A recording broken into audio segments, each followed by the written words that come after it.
International number کے مطابق صحیح مسلم میں 6261 نمبر. اما عائشہ رضی اللہ تعالی عنہا وعلیہ السلام خود روایت کر رہی ہیں کہ ایک دن نبی صلی اللہ علیہ وسلم اس حال میں برآمد ہوئے کہ آپ صلی اللہ علیہ وسلم نے ایک کالے رنگ کی چادر اوڑھی ہوئی تھی جس پہ نقش و نگار بنے ہوئے تھے جیسا کہ اونٹ کے کجاووں کے ہوتے ہیں. کالے رنگ کی منقش چادر اوڑھی ہوئی تھی. اتنے میں سیدنا حسن آئے, آپ صلی اللہ علیہ وسلم نے ان کو اپنی چادر کے نیچے لے لیا.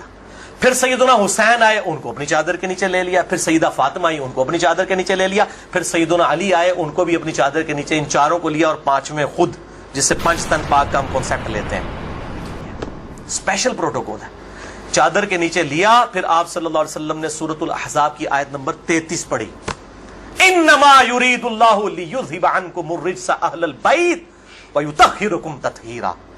اے نبی کے گھر والوں, اللہ تو صرف یہی چاہتا ہے کہ ہر طرح کی ناپاکی تم سے دور کر دے اور تمہیں خوب صاف ستھرا کر دے.